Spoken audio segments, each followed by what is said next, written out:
Welcome to the Go for CEO channel, everyone. And once again, in the community, learning about startups to 25 million in revenue, the CEOs, the founders, the entrepreneurs, the managing partners, which is one of the ones that we have today. Excited to have this gentleman, a gentleman that over the last month or so, I've created a bit of a relationship with him, understanding where he came from, his business, and it's a truly dynamic one. So it's a new industry in the business lending side of things. And I won't steal his thunder, but thanks so much, Tom, for coming on board on the Go for CEO channel. How are you? Good. Thanks for having me, John. Appreciate it. Awesome. Awesome. And hey, community, remember to smash that like button, become a subscriber, and, leave a comment for Tom.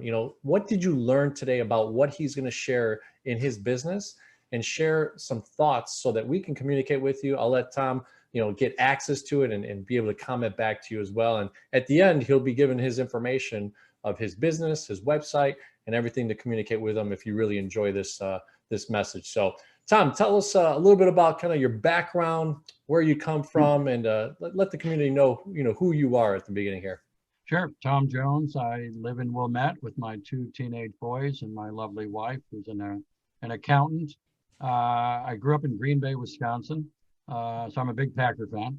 I went to the University of Notre Dame and I got a finance degree in 1986. Went on to New York to work on Wall Street for a couple of years, which was very exciting. Back in 1987 and 88, I was there when the market crashed on October 19th, 1987. I'll never forget that. Wow. So I did the Wall Street investment analyst training program in the investment banking unit of Prudential Beige Capital Funding. And after a couple of years, I decided to come back to the Midwest. So I came back to Chicago with the same company, Prudential Capital, who's still around and still has an office in Chicago. That's where I got my teeth cut on middle market lending. So we were lending, to private companies in the Midwest. I spent about a year and a half there, and then decided I wanted to be more of a relationship-oriented banker, not just a transaction-oriented banker. So I went on to American National Bank, which, back in the day was the bank in Chicago for businesses to do business at. In fact, their slogan was "The Bank for Business." I think American was around for about 77 years before Wow. Chase came in and swallowed them up, maybe 12, 15 years ago. So I spent 5 years at American, which was a great experience, really cut my teeth on lower middle market lending and developing relationships with all types of companies, manufacturers, distributors, service businesses, mainly around the tri-state and Midwestern area. And then I did a short stop at what now is U.S. Bank.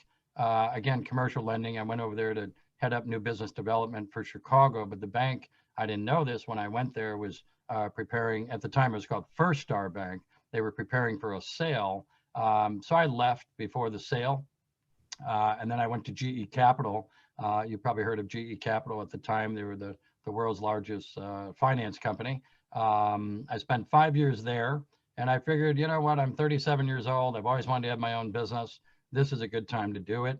So, I had worked in investment banking, a merchant banking institution, a commercial bank, a finance company.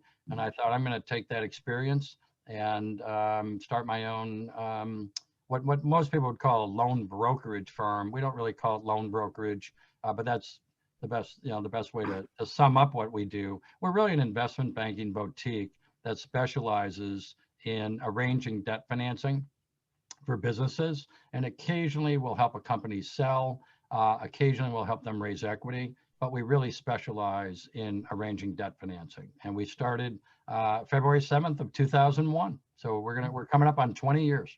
Wow. Man, what an amazing ride. And thanks for recapping, kind of the history. A lot of people in our channel are probably wondering, hey, how did this guy start the business? How did she, think of it? What were some things that you kind of mentioned it real quick, like, hey, you started to acquire so much knowledge in different areas of the lending and banking world, investment banking world. But what were some critical things that you thought about when you said, I think it's time now? And how did you start to plan that out? Yeah, I'll tell you, I started with a computer, a phone, and a beat up car. Boom. GE Capital actually you know, I told my boss at the time exactly what I wanted to do, and he thought it was a great idea. He said, Tom, I think you'd be great at it. I know some guys who do what you do, and, you know, let me know how I can help you. So they actually let me buy my car that I had when I was there, bought it from them. And I'll never forget, in February, I think it was February 7th, February 6th or 7th of 2001, I'll never forget walking into my boss's office and saying, okay, this was the day that we agreed I was going to start my business. And I had to turn in my, you know, my security badge and you know, my corporate credit card and the key to the office. And, you know, I just gave it all back and said, I'm out of here. And I'll never forget going back to my condo at 2626 North Lakeview Avenue in Lincoln Park. And, you know, I'll never forget getting home and going, okay, you know, now what the hell am I going to do? But no, I had a business plan, and, you know, the plan was start calling businesses that I knew, some that I didn't know, and start calling accountants, lawyers, and bankers, and investment bankers, and private equity folks, and consultants. Those are kind of the 6 groups I've always called on, and start looking for deals. And by deals, I mean a company looking for working capital financing to finance their receivables and inventory most of the time, or an equipment loan to finance their new equipment, or a mortgage on their building. Because a lot of what we do is what's called asset-based lending. But some of the loans we arrange are also service-oriented businesses that don't have a lot of collateral. But yeah, I just said, look, I'm going to get out my Rolodex, and I'm going to get a pen and a paper and a phone and start calling people. And we had our first deal in our first 30 days. Wow. And, you know, really, we've never looked back from that first day. We've been cash flow positive since our first month, which I'm very proud of. And we've since closed almost 180 deals. I think we just closed either 178 or 179. At the end of the year, I always kind of, you know, tally it up and see how we did for the year and see how we're doing for the second decade. But yeah, I always had the idea of going off on my own. You know, I wanted to concentrate on lower middle market businesses. Those are businesses that are like 10 million to say 2 to 300 million in sales. Average client for us is probably 40 to 150 million in sales. Wow. The vast majority of them. I knew we were going to go nationwide and help companies all over the nation. So it was, you know, the plan was lower middle market, nationwide, working capital or whatever type of debt they need to run their business, with an occasional sale or equity raise. And most of these businesses are second or third generation, privately owned. Not all of them, but the vast majority of them. You know, they're metal fabricators, they're printers, they're food distributors, they're what I like to call middle America type businesses, you know, run by, you know, families typically, or many of them these days are run by private equity firms. A lot of them are sponsor owned these days, unlike 15 or 20 years ago when we first got going. So yeah, I mean, the intention was keep dealing with the type of clientele that I was dealing with when I was a lender, but instead of being the lender, I would be the middleman. I always like to joke around and say we're like a dating service for borrowers and lenders. You know, we really truly are. We ask the borrowers what they want, they hire us, and we go out and find it from the lenders. We truly are a matchmaking service in corporate finance. That's what we do. What a wonderful insight. And, you know, one thing that comes to mind is I think the audience would love to know is structurally, you know, you're this middle person and you're putting these love matchmaking deals together, right? Of bankers and opportunities with business owners. So was it the foundational relationships that you already had from knowing a lot of banks? Or did you have private institutes that you knew that were lending sources? How did you structure that at the beginning? And especially that first deal, who did you go to, that type of thing? Yeah, it's a good question. So, you know, I really, to this day, do the same thing that I was doing prior to starting Concord. You know, I put on a nice coat and tie once in a while and go out and call on bankers, lawyers, accountants, consultants, private equity folks, and who am I leaving out? Investment bankers. So our accountants, lawyers, bankers, investment bankers, consultants, and private equity. Those are the 6 categories of folks that I've been calling on literally for 30 years. So when I went off on my own, it was just a continuation of calling on many of those same people, of course, developing new relationships with people in those categories. I'm active in a bunch of industry associations like the Association for Corporate Growth, the Turnaround Management Association, the Commercial Finance Association. These are kind of 3 very active, larger associations in the corporate finance industry across the country. So I've been a very active networker in those associations, which is how I kind of built up my database, if you will. And it's really just, going to these association events, having one-on-one meetings in folks' offices and asking if they have any clients who either don't like their bank or perhaps the bank isn't in love with them anymore and they need to find a new lender. So we're a lot of times taking companies that have had a rough patch, maybe a rough year or two, and their current bank, maybe they broke some covenants or they've underperformed, and the current lending institution is asking them respectfully to find a new home or to find a new lender. That's about 75% of our business. Now we'll help anyone that we think we can help with their debt financing. We typically like to start at 5 million. I think our website still says 2 million, but we like to start around 4 or 5 loan size. But yeah, we get referrals.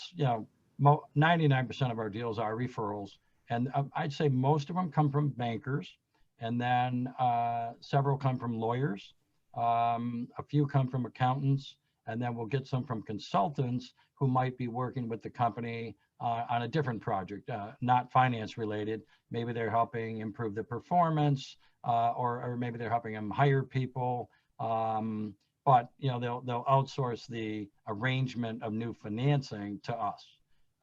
So it's really a continuation of calling on the same people I was always calling on and just building that database more and more. And then, you get to know a lot of these folks over the years, of course, and establish pretty tight long-term relationships with them. And next thing you know, you're doing 8, 10, 15 deals in a year. We used to do 10 to 20 deals a year sometimes, but now we're trying to do kind of 6, 7, 8 deals with a smaller staff. So, but it's really, I always say I'm doing the same thing I've been doing for 30 years, but for 20 of the 30, if you will, or 34, I went from the lender to the broker or the intermediary, but the audience and where we get our deals is really the same. So, one of the things that comes to mind, it sounds like you're in that 25 to $50 million of funding on a yearly basis. Where are you getting the money? Yeah, good question. And some years we do a couple $100 million because we know some of our deals could be 50, 60, 70 million. We're looking at a $50 million deal right now. We're working on a $40 million deal right now in California. So yeah, those 6, 7, 8 deals could be a couple $100 million. They could be 50, 75. We try to do every year a minimum of kind of 50 million. Actually this year we've done exactly 49 million as of yesterday, because we just put out a newsletter yesterday. And obviously the bigger the deal, the more revenue we bring in. But in terms of where we get the money, an interesting statistic in our business is 70 to 80% of our deals are kind of in a hiccup, and they are leaving a bank where the bank is most of the time respectfully asking them to move on. And we are bringing 80% of those credits to another bank. People think, oh, okay, so you must have to go to New York Hard Money, and you must have to go to really expensive like loan sharks, to get the people refinanced that are excuse me, having to leave their current lender, and that's not true. I think the most expensive deal we've ever done, and it was only a bridge loan for 6 months, was 15%. It was paid back in 6 months. The vast majority of our loans are like 4 to 6%. Most of them come from banks. So we get a lot of our deals from banks, credits they just can't keep anymore. Or a lot of my banker friends will be looking at a credit and they can't do the loan for the company. So they will refer the chief financial officer to me, and we'll see if we can help them. So, most of the deals get done at regional and national, and sometimes community banks. And then the other deals are getting done at what I call, non-bank, non-regulated, what's well known as finance companies. We nickname those guys FinCos. You probably have heard that term. You probably read about it in the Wall Street Journal. So there's just hundreds of non-regulated, non-bank FinCos these days. So we have a fair amount of avenues to go down with new deals. A lot of capital resources in the United States to get these lower middle market deals done. Of course, everyone's got their own parameters. Some guys want to start at 10 million. Some guys want to start at 15 million.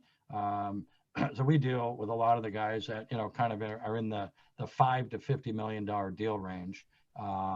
But yeah, so the vast majority are banks. The rest are FinCos, and every now and then we'll go out to a specialty equipment finance lender, a specialty real estate finance lender. But a lot of our deals are getting done with banks that you've heard of, and probably a lot of banks that you may not have heard of. But that's where we add value, right? We're bringing people to the table that our clients otherwise would not know, and then we put the whole deal together. So Tom, I mean, a next question that comes to mind is, I mean, it seems like you're like this lead magnet, right? You built all these relationships. You had acquired a lot of relationships before you went on your own. You've got these lending institutions waiting for these deals. They've probably got internal salespeople that are trying to do the same thing as you do. But so what is the structure with a bank or with a lending institution? Do they pay you directly? Are you charging the incoming prospective client a fee? How do you put that together? Yeah, it's a great question. We almost always, without exception, represent the borrower. When we first started out, we would take a deal from anyone and we'd take a fee from anyone, right? Like anyone who would want to pay us to go find a loan, we were interested. But fast forward for the last majority of the years we've been around, we like to represent the borrower. So they pay us an upfront retainer fee to put together the package, if you will, the story of their company, what we call a confidential information memorandum, otherwise known as a SIM. So we write the story, we set up a data room with all the relevant information about the company. We send that out to prospective lenders after we are retained and they sign our proposal. And then we run a process where we solicit term sheets and proposals. We negotiate those proposals and try to get to the best overall deal from the most appropriate lending institution, in our opinion, for the client.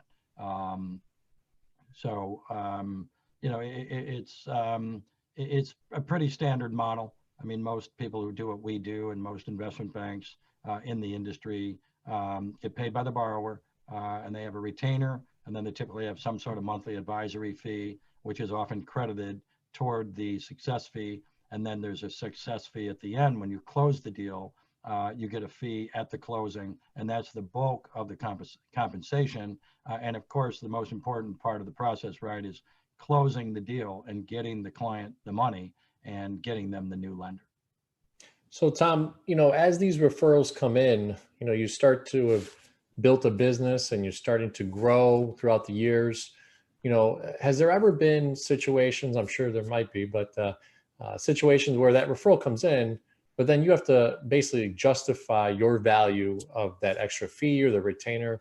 How's that dynamic been for you? And what have you seen as things that you've been able to overcome? How have you overcome those objections? Good question. Every company we're talking to is talking with lenders. Every deal we get involved in, they're meeting with 3 or 4 or 8 or 12 lenders. And of course, we have to convince them that we, at the end of the day, can do a better job than them finding their financing. And the way we explain that is pretty straightforward.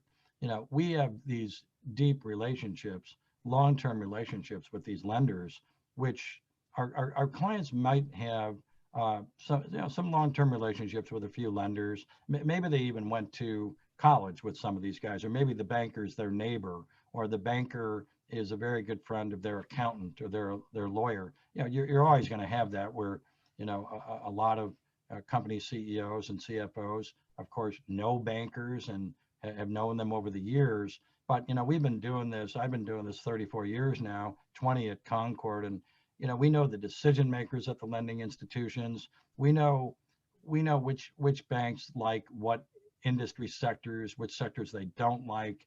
We know what the issues are going to be right up front when we take a deal to that lending institution. So we save our clients an enormous amount of time and pain by not having to sit through multiple different bank meetings and disseminate information to every one of them and answer emails and get on conference calls and meet the marketing guy and then the regional manager and the chief credit officer and the group head. And we go right to the decision makers at these institutions with a very good story, the right information, and we get a relatively quick answer as to whether they can do the deal. And then once they say they're confident that they can do the deal, we do all the heavy lifting and put the deal together. We negotiate the terms. We go back and forth on the proposals. We make sure the deal closes. It's a full-time job. I always say to business owners and chief financial officers who are trying to get the financing, we do this full-time because it is a full-time job to put every deal together. So you have to look at the time value of money too, for the time that these companies are spending putting their deal together. And when you calculate all the hours that a CFO and his team are putting into these deals, and they'll be the first ones to tell you, it's countless hours. It could be 3, 4, 5, 6, 8 months for some of the tougher deals. And, you start adding that up, not only does it divert the management team away from the day-to-day activities of the business, which of course are most important, but you add up the time they're spending on the financing, and heck, it's probably, in many cases, the time they spend, if you calculate that as part of their salaries, it's more than our fee. No, definitely. It's more than our fee. So I had a gentleman named Matt, Strategic Voyage Business Consultants, and he's basically an outsourcing CFO service. And I could imagine you're thought of that way, right? You're this extension of the company that needs to make a move, especially when they're asking them politely to leave the current bank situation. And boy, that's there's financials, there's putting it together, there's the story that you have to put, like you said, the memorandums, and then sending them out to different areas. And God knows there's all different types of banks out there. There's Bank of the West and Bank of Internet and Bank of this, and they all have different needs and desires, right, to lend. So about 10,000 of them to be exact across the country. Wow. Incredible. And that's why too, right? You could do 50 to 100 million a year, and you've been in business for 20 some years because, they're like you, I'm sure there's competition out there, but that's the beauty of what you've been able to brand. So what are the things that you started to do to, besides obviously the personal relationship, was there anything that you did company wise to start branding yourself, or did you always still rely as an entrepreneur to be that you are the brand? Well, it's kind of a complicated question. A lot of people often say to me, which I wish they wouldn't, especially when we had more people. We had, 5, 6 people a few years ago. A couple of those guys went into different careers, or a couple of them also went into business for themselves. I'd like to think I, trained them well so they could go do this on their own. But I lost my train of thought. I was asking, just some of the things that maybe you kind of looked as valuable that you could share with the community is, did you start to put the name? Yeah, on the branding, Yeah. I had like four thoughts in my mind at the same time. No worries. On the branding, so a lot of people will say, well, Tom, when I think of Concord, I really think of you. And, Yeah. they've said this to me over the years, and I'm like, okay, that's nice that you think of me, but that's because you see me the most in the association activities, the board meetings, the events, but, really think of us as Concord. Don't just think of it as me, think of it as Concord. But it was, it's always kind of hard to get that across, because I am a very active networker, which is why I think our business has been successful. We've generated a lot of nice relationships and built those relationships. I like to be out and about. That's my personality. I'm an outgoing guy. I'm not an introvert. So I like to be, what's the old phrase, out shaking hands and kissing babies. And, I enjoy it. And I get out there and do it a lot. So people see me the most from Concord over the years. But, I would say now that we're 20 years into it, I think we built up a decent brand. I mean, we're certainly, we're not in the same thought process or sentence as the larger investment banking firms, and we don't necessarily need to be or want to be. But around the Midwest, we have a pretty good name. It's easy to remember. People say, "Oh, Concord, you're the guys who do those debt deals." We get your tombstones. We see you on LinkedIn. I'm like, "Yep, we're the debt guys." In fact, I always tell people, if I talk to someone for an hour at a cocktail party or whatever, I'll just say, "Just remember, I'm the debt guy." Just think of us as the debt guys. Whenever you have any clients who need debt, give us a call. So I'd say the brand, I don't want the brand to necessarily be me, because it's not about me. It's about Concord Financial Advisors and what we can bring to the table for clients. But those who know me well in the industry will tell you my name and face is kind of synonymous with Concord, because we are a small firm. I'm out there the most. It's just kind of human nature, I guess, to say, oh, Concord, that's Tom. Oh, Tom, that's Concord. So yeah, we don't need to, we don't need to spend a lot of money developing the brand. We don't need to do a lot of advertising. Our business is word of mouth. So I think where you're going with your question is, what have you done to build the brand? Do you hire people to help you with the brand? We don't really have to do that, which is kind of nice. Our business is all word of mouth. It's all referral.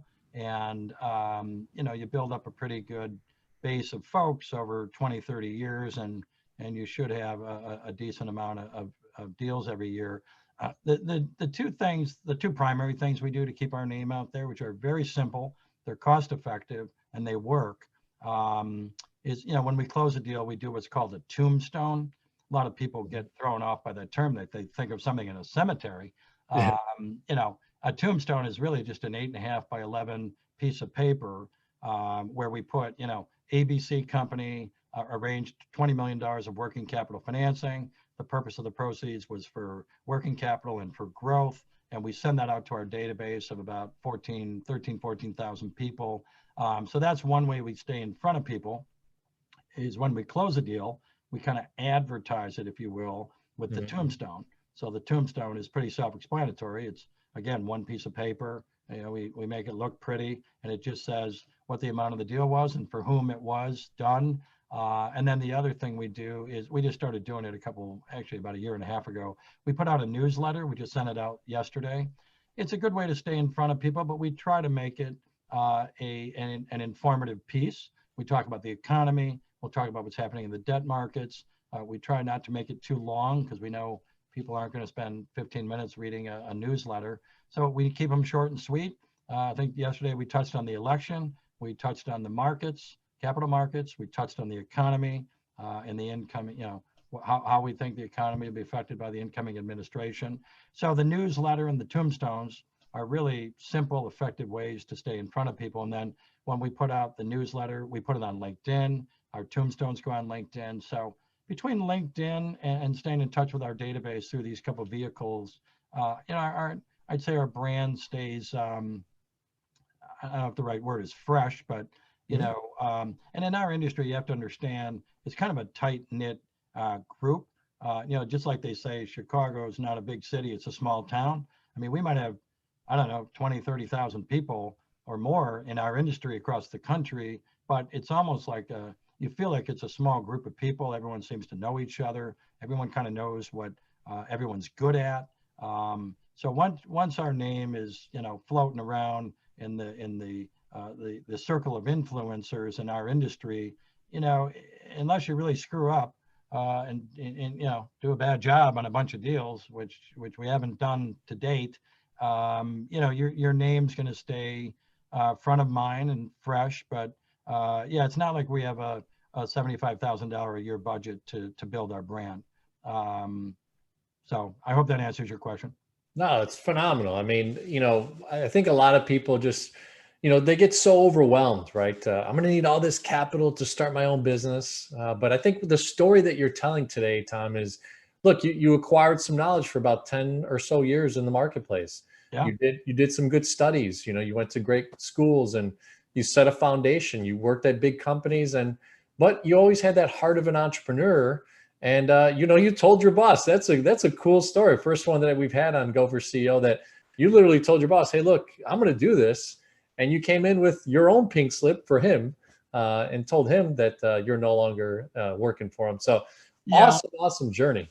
Those who know me well, and you and I just met recently, I don't know if it's a good trait or a bad trait. I'd probably say 50% of the people would say it's good and 50% of the people would say it's bad. But I'm just one of those guys, and you can ask anyone who knows me well, from my wife to my friends to my neighbors to former coworkers. I will always tell you what's on my mind. I don't hide anything. You know, one of the reasons I never would have been a great long-term banker, which is one of the 300 reasons I went off on my own, is in banking, as you can appreciate, and no disrespect to the profession or any of my friends that are in banking, but it's a very politically correct, kind of straight-laced business, right? Like, you got to make sure your tie's in place every day and your shoes are shined. And I have no problem with that sort of stuff. But I was the maybe one step shy of the bull in the china shop. Okay, I'm the guy who just tells it like it is. I'm blunt. I try to be respectful at all times and not disrespectfully blunt. But and that's why I went into my boss, who I still have a good relationship with to this day, and said, "Look, I got to be honest with you. I'm really thinking about going off on my own and starting my own business. You know, no disrespect to the organization. I love my job. I love the money I'm making. I really did have a great life when I was at GE Capital. Really enjoyed the institution. Met a lot of great people. Worked with a lot of smart people who I still work with today on deals. In fact, one of my clients right now is a former colleague at GE Capital. He runs a very successful private equity firm, and we're doing a deal for him now. But I just always wanted to have my own business. I come from a family of 9 children. I think 7 of us are currently self-employed. 2 of them are effectively retired. So we have a lot of, I don't know if we're, serial or authentic entrepreneurs, but 7 of us do at the end of the day kind of work for ourselves. But we're not, we haven't started multiple businesses. We just kind of pick something we're passionate about and we run with it. That's I just always wanted to have my own show, and I was never going to be that guy who I wasn't going to be the group head running the show at the bank, right? I just like to do deals. Yeah. I'm not a very good I don't know if I'm not very good at it. I just don't like doing it. I'm not like, I don't want to manage a bunch of people and be the head of the bank and have 5,000 people under me. I just like to help businesses get the financing they need and add real value to the business. And many times on these deals, we're saving these companies, we're saving jobs, we're adding real value. I mean, many of these companies without this financing would not exist. Okay, they would be extinct. So I feel in our little corner of the world, in our little small business we're running, we are having a fair amount of impact on these companies and the futures of a lot of people at these companies. And I love that. I mean, that's what really drives me. And that's what I'm passionate about is, you know, helping these companies get to the next step and, you know, have a long-term business and not short-term business. And, you know, obviously when you're part of a bigger company and a corporate culture, you know, you're adding value in your own little way. But at my company, you know, if we don't make stuff happen, we're the ones that are going to be to blame, right? You know, and when you're at a big corporation, you can always say, oh, well, my boss wanted to approve the deal. The chief credit officer didn't like the deal I brought in. But when you're doing what we're doing, you know, all the pressure is on us. We don't have anyone to blame. We have to make it happen, or, you know, we're going to have an unhappy client. So I kind of like the challenge of doing that. I kind of like the pressure. I like having the gun to my head, you know, where if we don't perform, we're gonna be the ones to blame. So it's a whole different mindset, obviously, right? In the, you know, I'd like to think when I was at GE Capital, I was an intrapreneur, but when you're an entrepreneur, it's a different ballgame, right? I mean, we got to get up every day and figure out where we're going to generate revenue, and if we don't do it, you know, our kids don't go to college, right? So. And you know what? You just said two exclusive words, right? Intrapreneur inside of a company, and you were always that. You gave it your best inside there, but you had the seed of greatness, the seed that apparently your mom and dad have done a great job for 9 kids to 7 of them to be adding to the small business environment and to the, you know, the fabric of America, especially this year. If you're watching this a couple of years from now, it's 2020 pandemic style, and you know, small businesses have been hurt this year in the United States, but you know, guys like Tom and Concord Financial Advisors are really just doing a great story. So, Tom, you know, I appreciate the time. Thank you so much over the last month or so that we've gotten a chance to get to know each other a little bit more, and jumping on the Go for CEO, because it looks like, I mean, you were driven by mindset and you went for that. You were Go for CEO in your mind. So we like to end usually our interviews with a couple of the acronym, right? The CEO. So we'll go. One of them is client experience, you know, and you went a little bit into that, but I'd love to know what your value proposition is to your clientele, and why Concord Financial Advisors is just top notch as far as client experience. It's a good question. It's a loaded question, but the bottom line is, you know, we bring over 100 years of corporate finance experience to the table on every deal.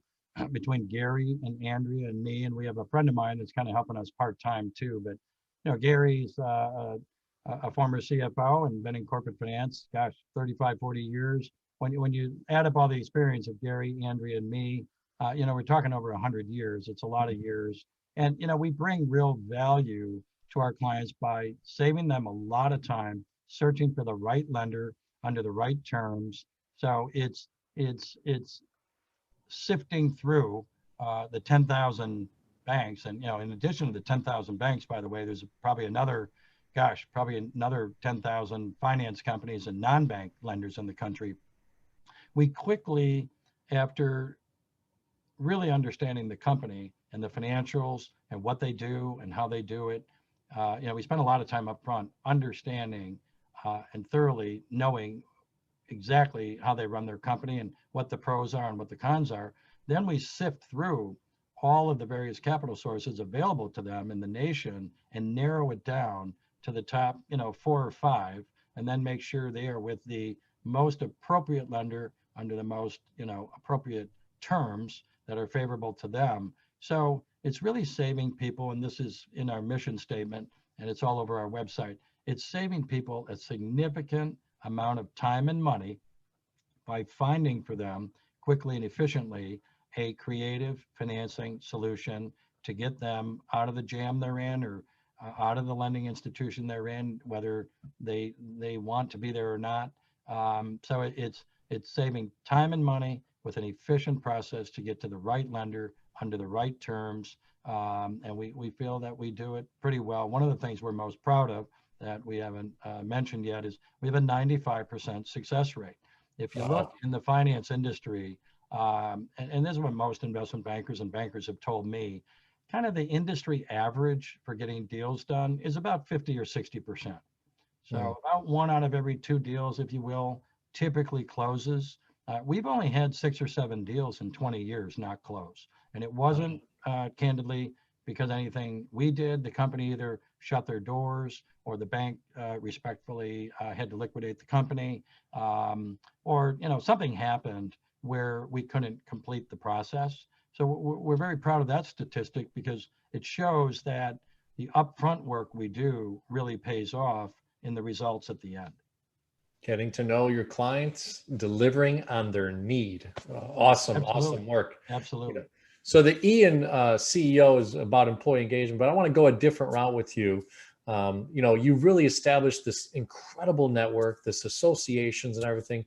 What is it that you do differently? I mean, is it just, you go out to dinner every so often with this person? Do you go golfing so often, right? Like, what are you doing that's different in the engagement side with your referral sources? Yeah, good question. Those who know me well would say that I'm a consummate networker. And I think the word I hear a lot from others about me, and there's some other words I won't use, but they say hustle. I'd like to think I'm a pretty good hustler. I get out there, you've heard the saying. I think Woody Allen was the one who came up with it years ago. That said half of life is showing up. There really is some truth to that. Mm. I can't tell you, how many times over the last, 20 years for sure at Concord, where, there's let's say there's a turnaround management association event at 5 o'clock downtown, and I'm working from home that day, and it's snowing. There's a snowstorm, and it's cold, and all of a sudden I look at my watch, and it's 3 o'clock, and I'm like, oh geez, I got to get to this event, and then you know you could say to yourself, I don't know if I'm going to drive downtown in the snowstorm to go to a cocktail event, but I'm happy to tell you that 9 times out of 10, if not 10 out of 10, I'm going to be that guy that drives through the snowstorm or the rain to go to the event, because I'm a big proponent of, if you go and if you show up, good, something good is going to happen.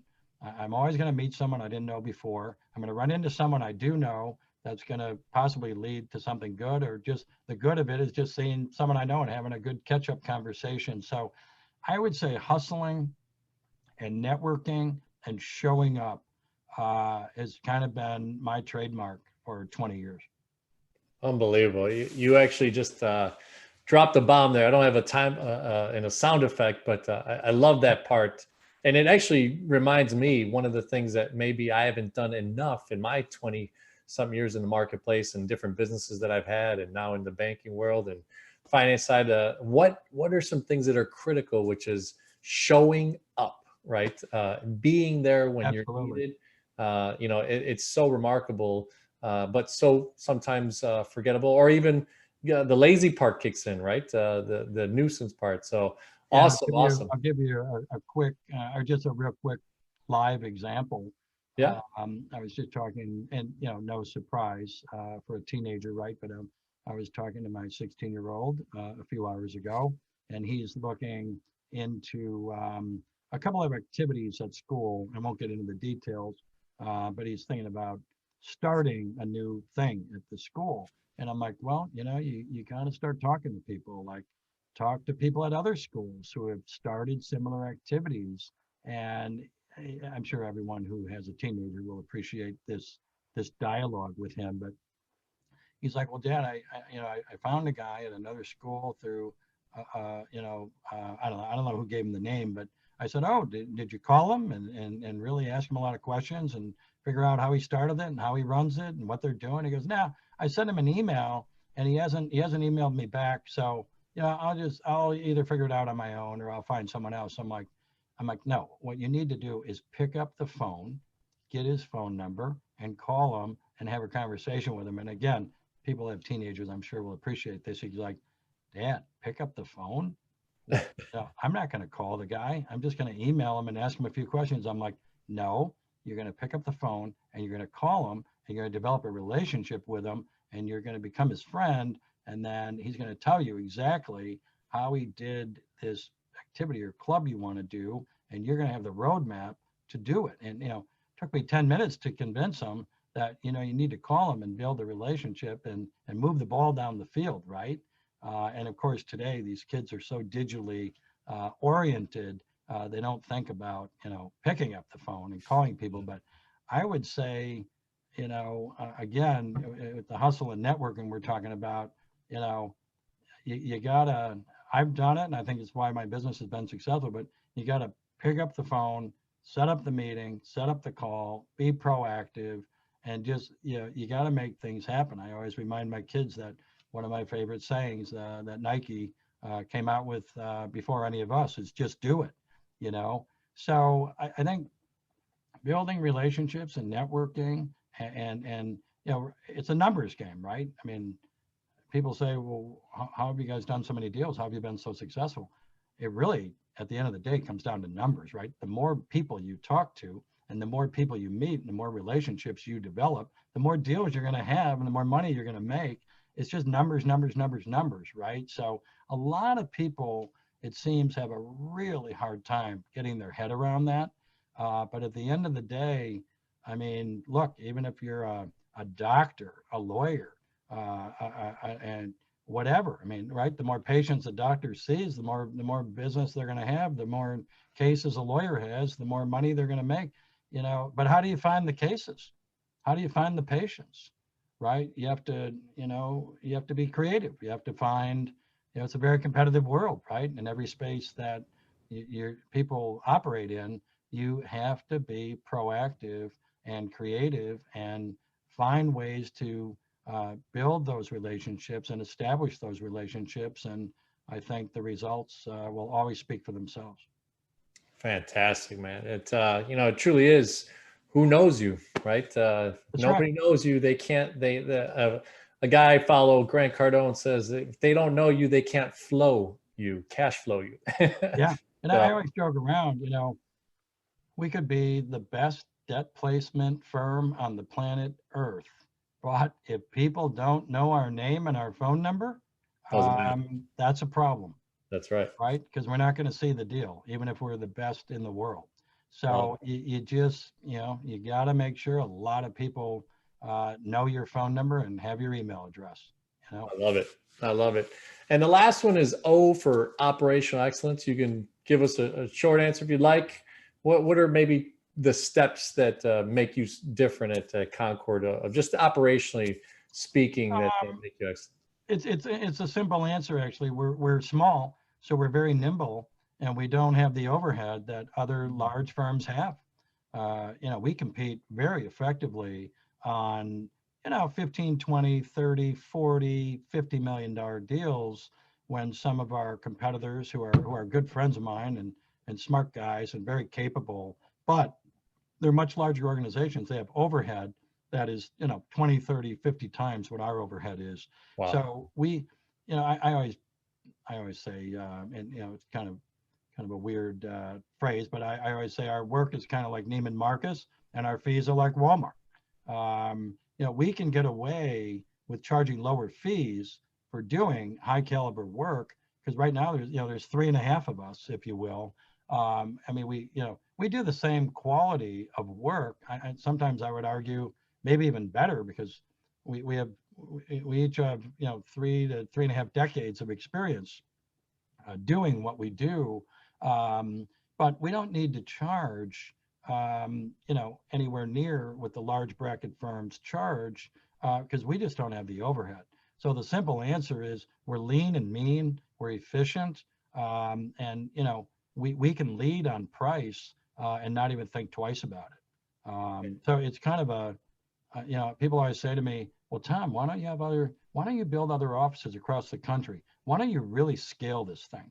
Why don't you get 20, 30 guys in every major zip code across the country and grow it and sell it and make a bunch of money and retire? And I say, nope, we don't want to do that. We like to be small and impactful and not lose control over the brand and over the reputation. Just keep it small. Just keep doing what we're doing. We don't have to do 50 deals a year. If we do 5 to 10 deals a year, we're happy. We want to maintain our success rate, our track record. So, we're lean and mean and we're efficient, and we don't have to charge a lot of money to be that way. I love it. I love it. Well, hey, Tom, I've been so grateful for all these owners, CEOs, founders of companies coming on to this channel. I think we're building something phenomenal. I want to get to about 1,000 videos. So, Yeah, good for you. 0 to 25 million of gross revenue. You may be playing in a higher sphere, but if you know of anybody, I would love to have them on. So let's share with the audience. I'll think of some people for you. I think what you're doing is a great idea. I mean, obviously, the new, not so much new anymore, but the digital wave of getting your name out there and getting your product out there, YouTube, LinkedIn, whatever. I think you got a great platform. I love your idea, and I really appreciate you having me on. I know you're probably looking for bigger companies and more, more important guys than me. But I appreciate you having us on and letting us tell you how we run our business in our tiny little corner of Illinois. Well, Tom, you're being humble, my friend, because you've done hundreds of millions of dollars of difference in people's lives and their businesses' lives. And that's rippled into people having employees and being able to take their kids to college and all that type of stuff. So there's an immense ripple that you've dropped in the ocean. So thank you. That. Thank you for what you do. So tell everybody just where they could find you, your website, your phone number, if you'd like, and then Sure. maybe LinkedIn profile. It's Concord Financial Advisors with ORS, and Concord does not have an E, so it's CONCORD Financial Advisors. Our website is concordfinancialadvisors.com. Our main phone number is 312-759-9900. I am the managing partner and the founder and the guy who kind of runs the firm. And then Andrea Josselit, who's been with us for 12 years and has been just a fantastic part of our firm. She's in Northbrook. And Gary Billsland, who's been with us about 5 years, he's in Indianapolis. But best way to get a hold of us is call the general number or call, actually, most of the time the general number is ringing to my cell phone now that we have COVID going on. But you can also send us a note. My email address is tomjones@concordfinancialadvisors.com. tomjones@concordfinancialadvisors.com. We'd love to hear from folks. And, John, let's you and I stay in touch. And I really appreciate you including me in your platform and wish you all the best and wish everyone a very happy holiday season and a healthy and safe New Year as well. Yeah, we're 1 week away from the Christmas season. It's crazy. 2020 is ending, and thankfully, it's been I guess a lot of people would say that's a good thing. Yeah, no doubt. But hey, Tom, thank you so much. Really appreciate the mindset that you're being driven by. Mindset is our moniker to go for CEO, which is what Tom shared with you, throughout his journey. And you know what? Smash that like button. Leave a comment. I know Tom would love to share, some insights on what he's done further. And then, hey, Tom, in 6 months to 12 months, we'd love to have you back on. We're actually tomorrow interviewing our first interview that we ever had, Dr. Jim Clausen. We're going to have him on for a second time. So he'll be our second interview of the channel. And that's what we hope to do with you in about 6 to 12 months to bring you on and share the journey of where Concord Financial Advisors has gone from this date, December 18th, 2020. So thanks so much, Tom. I'd love to do it. It'd be very interesting when we talk then to see what's happened with COVID and what's going on in the deal market, hopefully post-COVID. So that would be an interesting time to reconvene with you, John. But once again, really, really